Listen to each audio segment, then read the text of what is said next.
선생님 따라서 큰 소리로 고백하도록 하겠습니다. 나는 새롭게 거듭난 영, 새로운 피조물입니다. 나는 영이며 혼을 가지고 있고 몸 안에 살고 있습니다. 나는 하나님의 신성한 본성을 가지고 있습니다. 하나님의 의가 나의 의입니다. 나는 거룩합니다. 나는 건강하게 삽니다. 나는 복음을 탁월하게 전합니다. 나는 영과 진리로 최고의 예배를 하나님께 드립니다. 같이 찬양할게요.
하도록 하겠습니다.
학교에서 에버랜드를 가기로 했습니다.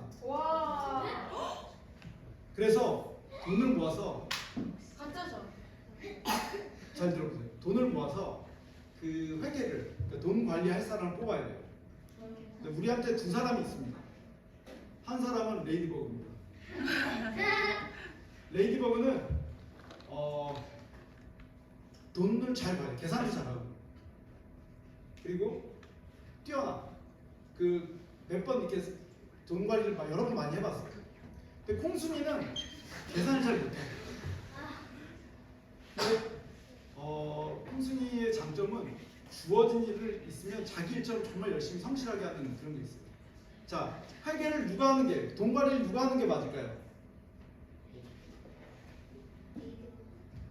레이디버그? 누가 레이디버그 손 들어보세요. 레이디버그. 레이디버그.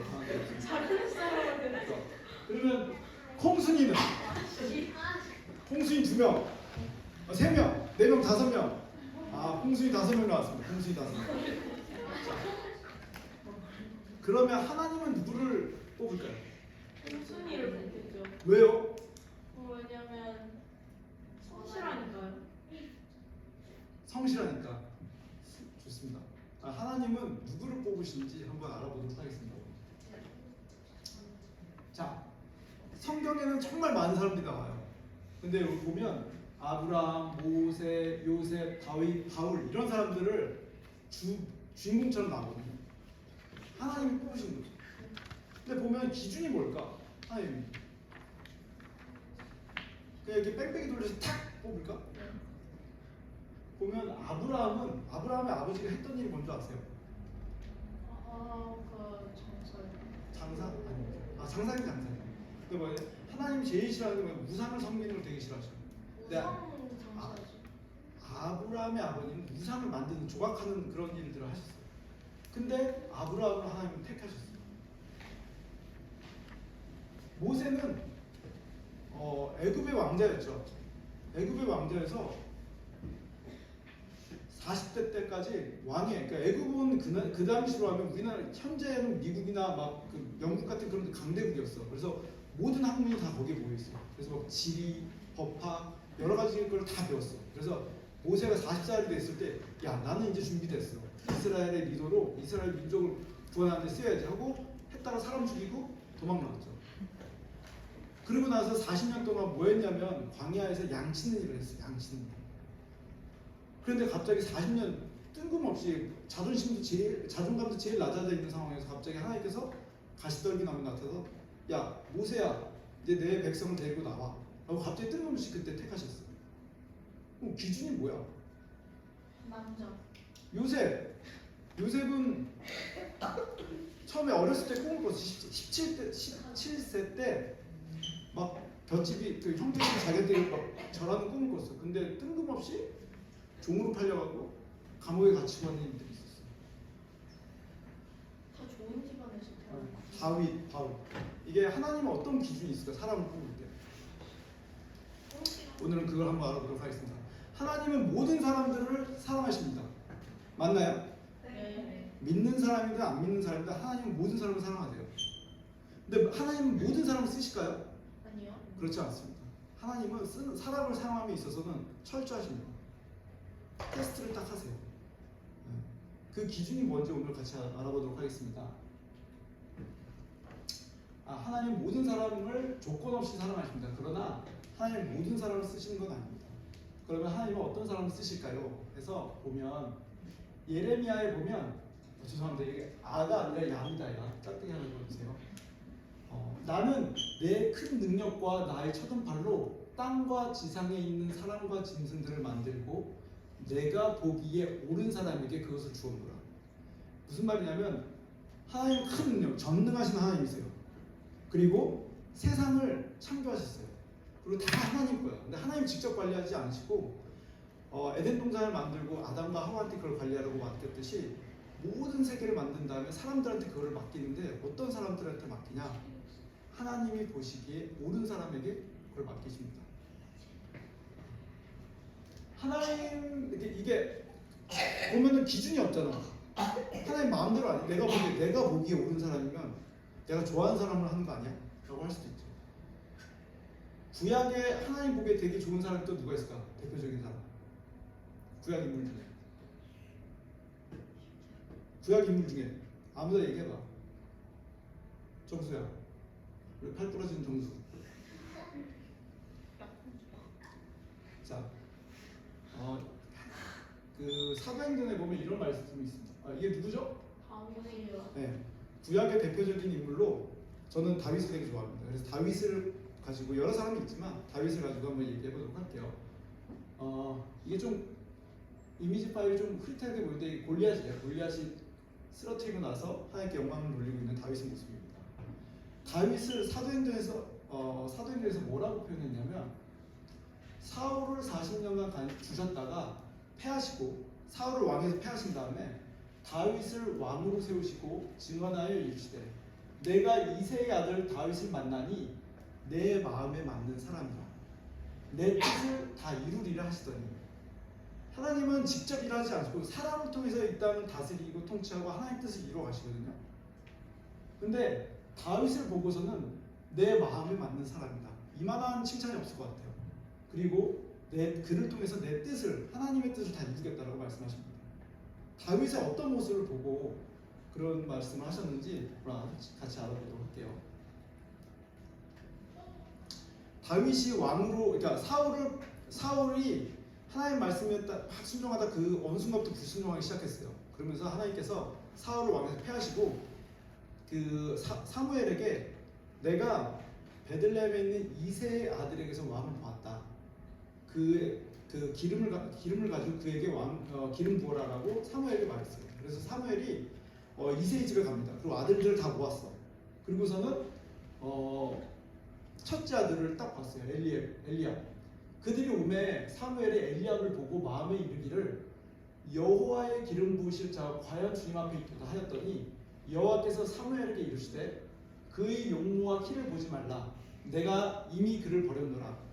내가 보는 것은 사람과 같지 아니하니 사람은 외모를 보거니와 여호와는 중심을 보느니라 하시더라. 사무엘은 하나님과 되게 친밀한 가운데 있었던 사람이거든요. 하나님의 음성을 잘 듣고 했던 사람인데 사무엘조차도 엘리압을 딱 보자마자 이야 쟤 진짜 제대로인데? 쟤가 진짜로 하나님이 왕을 세운 자다라고 해서 기름 딱 부으려고 했었어. 그때 하나님께서 사무엘 내가 걔 이미 버렸다라고 얘기를 해요. 용모를 보지 마라. 난 중심을 본다라고 했거든요. 용모가 뭘까요? 용모. 얼굴 맞습니다. 용모. 여기서 용모는 얼굴뿐만 아니라 그 사람의 학력, 어느 대학을 나왔지? 그리고 집안, 부자야 가난한 사람이야? 무슨 차를 타고 있어? 능력이 어때? 이런 것들을 보고 판단하지 마라. 자, 조용하고 집중해 주세요. 자, 그런 것들을 나는 그런 걸로 사람을 뽑지 않는다. 나는 그 마음의 중심. 이게 무슨 중자죠? 가운데 줄. 이게 뭐죠? 가운데. 네, 마음의 가운데를 딱 본다라고 말씀하십니다. 그럼 우리가 학력이나 이런 것들 딱 보이잖아. 대학교 서열이 딱 있고, 그다음에 능력도 있고, 돈도 딱 수치로 정해져 있잖아. 근데 중심은 판단할 수 있는 게 있어요. 보이지 않잖아. 눈에 보이지 않잖아.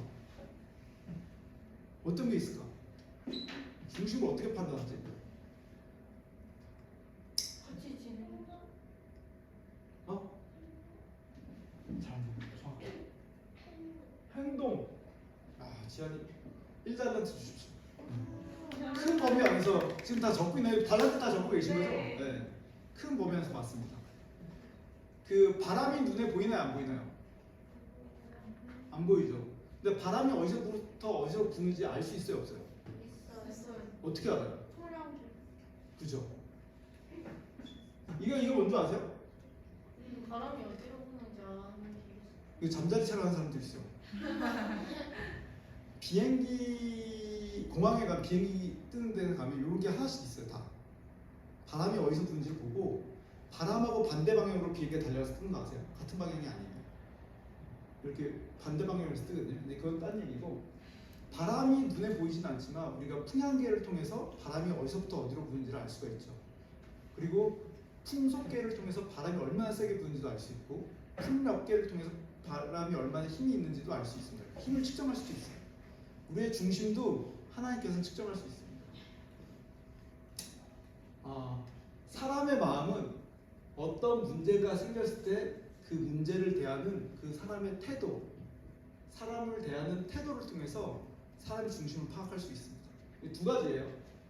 문제, 일을 대하는 사람의 태도가 있고 사람을 대하는 태도가 있어요. 이건 두 개가 서로 틀립니다. 이거를 뭐라고 하냐면 바로 우리가 매달 2번씩 배우는 성품이라고 합니다. 우리가 성품 훈련을 한 달에 2번씩 하는 이유는 하나님의 기준에 하나님 보시기에 옳은 사람으로 우리가 훈련되어지고 쓰임받기 위해서 늘 성품 훈련을 하는 겁니다. 그 중에서도 오늘 제가 하고 싶은 거는 문제를 대하는 태도 중에 충성이라는 거예요. 충성. 충성이 무슨 뜻이죠? 네? 자기가 맡은 일을 끝까지 하는. 네, 맞습니다. 우리 에린이한테 1달란트 주십시오.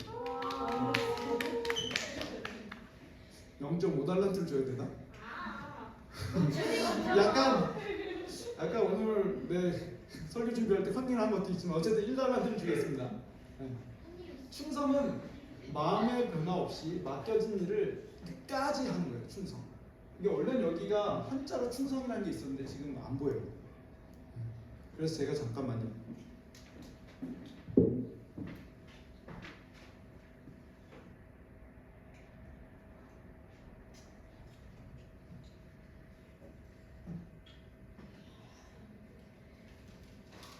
이거를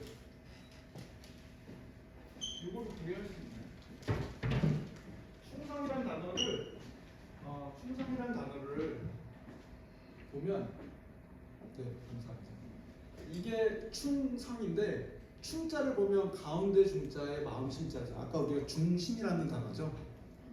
요 말이 이게 무슨 단어인지 아세요? 우리 초등학생들 다 한자 배우지 않았어? 기억이 안 나요. 이거 몰라? 이거 진짜 쉬운 단어인데? 마이너스 5달러 탔거든요. 아니. 이거는 말씀언입니다. 말씀언. 이거는 무슨 글자인 줄 아세요? 반대. 이룰성, 이룰성. 뭔가를 이루다 할 때 이룰성이에요. 그거 보면 충성이라는 단어를 쭉 한자로 풀게 보면 중심에서부터 마음을 다해서 하나님이 말씀하신 것을 끝까지 이룬다라는 뜻이에요. 우리가 충성이라는 단어가 아무거나 충성하면 안 돼. 히틀러에 충성하면 안 되는 거예요. 하나님께서 말씀하신 거에 충성을, 그러니까 말씀하신 것을 이루기 위해서 끝까지 가는 것을 바로 충성이라고 하는 겁니다. 이거 치워주셔도 될 것 같습니다. 야, 이게 다 삭제됐어. 자, 하나님께서 왜 다윗을 그렇게 내 마음에 딱 합한 사람, 여러 가지가 있지만 오늘 충성의 관점에서 본다면 사무엘상 17절에 보면 자기에게 주어진 걸 끝까지 다 한다고 그랬죠. 다윗의 태도를 어떻게 다윗이 표현했냐면 잘 보세요. 다윗이 사울에게 말하되 주의 종이 아버지 양을 지킬 때에 사자나 곰이 와서 양떼에서 새끼를 물어가면 내가 따라가서 그것을 치고 그 입에서 새끼를 건져내었고 그것이 일어나 나를 해하고자 하면 내가 그 수염을 잡고 그것을 쳐 죽였나이다. 다윗은 목동이었죠. 10대 때 양을 치러 막 다녔어. 근데 그 양을 사자나 곰이 잡으러 오면 이렇게 때려잡았다는 거예요. 그 양 한 마리를 지키기 위해서. 잘 보세요, 여러분. 양은 수백 마리를 데리고 막 이렇게 다니거든요. 내가 10대야. 뭐 운이보다 한두 살 많거나 운이랑 비슷한 나이인데 사자가 나타났어. 운이 어떻게 할 거니? 튀어야지. 당연히 튀어야지. 그리고 그 중에서 양 한 마리 없어진다고 해도 누가 나한테 혼내지 않아. 왜냐면 아니 사자랑 나랑 비교하면 사자 너무 힘이 세니까 나는 그냥 너가 살았으면 됐어 라고 얘기하실지도 몰라. 근데 다윗은 아버지가 나한테 맡겨진 양의 한 마리도 내가 잃을 수 없다라고 해서 그거를 사자 잡아가지고 지금 하고 양 구하는 거 봤지. 곰 오면은 수도를 패가지고 이것 봐. 이런 자세가 충성이에요. 나에게 맡겨진 것들을 끝까지 최선을 다해서 하는 것이 바로 충성입니다. 충성에 대해서 말씀에서 뭐라고 얘기하냐면 충성된 자는 그를 보낸 이에게 마치 추수하는 날에 얼음 냉수 같아서 능히 그 주인의 마음을 시원하게 하느니라. 이게 무슨 말인지 혹시 아세요? 추수하는 날이 뭔지 아세요? 여러분들은 도시에 살아서 잘 모르지만 가을이 되면 추수를 해야 돼요. 추수감사절이 있잖아요. 추수는 벼나 이런 것들, 과일 같은 걸 이제 다 따는 건데 땡볕이죠. 가면 땡볕인데 거기서 막 정수 민재 뒤로 가. 막 걷다 보면 땀이 엄청 나겠죠. 엄청 덥겠죠. 9월, 10월 이럴 때 계속 땡볕에 그때 얼음 냉수 한 잔을 딱 주는 그런 시원함인 거예요. 그리고 하나님께서 내 눈에 이 땅에 충성된 자를 살펴서 나와 함께 살게 한다라는 표현이 있을 정도로 충성된 자에 대해서 하나님께서는 되게 관심 갖고 하나님께서 사용하시는 성품 중에 하나입니다. 근데 솔로몬은 왕인데 어떻게 추수하는 날에 고통이라고 해요? 솔로몬도 알바를 자, 아브라함이 아까 그 아브라함의 아버지가 했던 일이 우상을 만드는 사람이었죠. 근데 느헤미야에 보니까 아브라함에 대해서 어떻게 나왔냐면 아브라함이라는 이름을 주시고 그의 마음이 주 앞에 충성됨을 보시고 그와 더불어 언약을 세우셨다고 합니다. 무슨 말씀인지 이해되시나요? 아브라함의 아버지 직업과 뭐 이런 거 상관없이 그의 충성됨을 보시고 하나님께서 아브라함과 언약을 세우셨다고 나오고 있어요. 그리고 모세를 볼 때 내 종 모세와는 그렇지 아니하니 그는 내 온 집에 충성함이라 그와는 내가 대면하여 명백히 말하고 은밀한 말도 하지 않아요. 그가 내 집에 온 집에 충성했기 때문에 나는 소곤소곤 되지 않고 모세와는 대면해서 명백히 말할 정도로 한다는 거거든요. 그거의 이유가 바로 충성이라는 성품 때문입니다. 우리가 디모데전서 1장 12절에 보면 이런 말씀이 있어요. 나를 능하게 하신 그리스도 예수 우리 주께 내가 감사함은 나를 충성되이 여겨 내게 직분을 맡기십니다. 세 가지가 나옵니다. 능력을 주시는 그리스도 예수, 나를 충성되이 여기는 것, 내게 직분을 맡기십니다. 이 순서를 보면 첫 번째는 충성이에요. 내가 충성했을 때 하나님께서 직분을 맡기시라고 했어요. 직분을 맡기면 그 다음에 뭐냐면 능력을 주시는 거예요. 야 너 이거 해봐 라고 했을 때 나 그거 할 줄 몰라요 라고 하는 게 아니라 하나님께서 나를 충성되게 여기고 그걸 넉넉히 감당할 수 있는 지혜를 주시는구나 라고 해서 그걸 취할 수 있는 거예요. 대표적인 사람은 누구냐면 요셉이에요. 요셉은 태어나서 아빠한테 사랑을 받다가 보디발 장군의 집에 노예로 팔려갔다가 또 누명 써가지고 감옥에 갔죠. 근데 그 당시에 5대 전기를 할 수 있는 애굽의 총리로 야 너 내 대신에 총리로 앉아 라고 했을 때 사람들 대부분 저 못해요 저 아무것도 몰라요 라고 얘기를 할 수도 있어요. 근데 요셉은 제가 해드릴게요 약간 이런 분위기로 그걸 했거든요. 보면 근데 그것도 되게 잘했죠. 애굽에서 요셉도 되게 잘했어요. 그러면 그가 보디발 집에서 이렇게 하인으로 있을 때 그를 봤을 때 하나님을 보았다는 표현이 나옵니다. 그를 통해서 하나님을 시기도 한다고 그러지는 않았을 것 같아요. 그가 주어진 것들을 성실하게 꾸준하게 다 했기 때문에 주변 사람들이 그 요셉을 통해서 하나님을 보았다는 표현이 나오거든요. 요셉은 본인한테 주어진 것들을 하나하나 해 나갔을 때 총리라는 직분으로 부름을 받을 수 있었어요. 그리고 그것을 한다고 했을 때 하나님께서 거기에 대해서 능력과 지혜와 총명을 주셔서 넉넉히 그걸 다 감당하는 자리에 섰습니다. 충성이란 거는 사람에 대한 태도가 아니라 일에 대한 태도예요. 나에게 주어진 일들을 내가 그만큼 성실하게 잘 하는 부분들에 대한 겁니다. 자, 내가 할 수 있는 충성이 뭐가 있을까요? 자, 우리 집안일 어떤 거? 쓰레기 버리기. 쓰레기 버리기 좋았어. 이게 충성에 대한 걸 집사님 처음 배웠을 때 똑같은 얘기를 했어. 민재랑. 내가 분리수거를 정확하게 해야겠다라는 생각이었어. 분리수거를 대충 해서 버리는 경우들 많잖아요. 근데 내가 분리수거를 스카치 테이프는 다 뜯어서 그냥 버려 상자만 진짜 딱 버려야겠다라는 걸 해서 분리수거를 그때 철저히 했었던 것 같아요. 또 뭐가 있을까요? 충성. 네. 지금 종이랑 자원을 아꼈습니다. 좋습니다.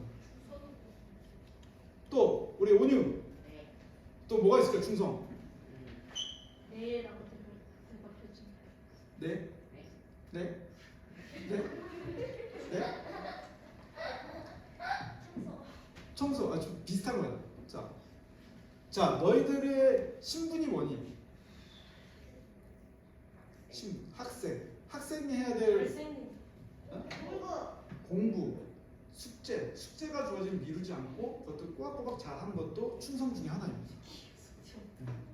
여러분한테 각자의 역할이 있어요.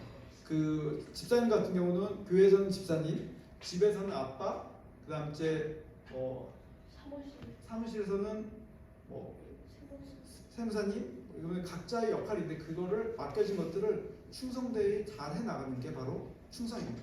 그랬을 때 하나님께서 우리가 알지 못하는 크고 비밀한 것들을 주시는 분입니다. 이게 누가복음에 보면 잘하였다 착한 종이여 내가 지극히 작은 것에 충성했기 때문에 내가 10골 권세를 차지하리라 라고 말합니다. 이 달란트 비유 중에 하나죠. 두 가지 비유가 나오는데 달란트 비유에서 말하는 한 달란트를 현재 시가로 계산을 하면 10억이 넘는다고 해요.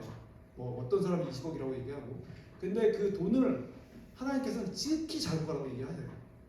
하나님 앞에 돈은 지극히 작은 거예요. 그거를 충성되게 했을 때 내가 더 큰 걸 너한테 맡깁니다. 그거로 따지면 여러분들이 받고 있는 용돈도 충성되게 사용할 줄 알아야 됩니다. 무슨 말인지 아십니까? 돈을 관리하는 것도 충성에 들어가는 거거든요. 자, 그러면 누구를 뽑아야 됩니까? 레이디버그. 대통령. 홍순이. 그렇죠. 홍순이는 아까 제가 얘기했을 때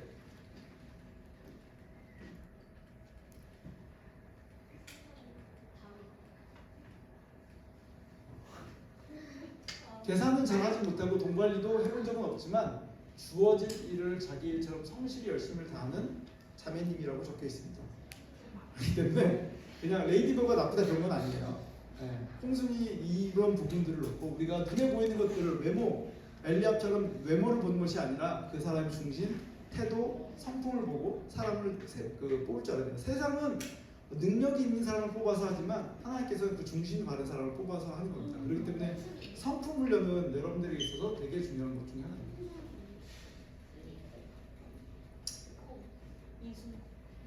자, 우리 같이 선포하겠습니다. 자, 제가 먼저 할게요. 따라하세요. 나는 하나님이 보시기에.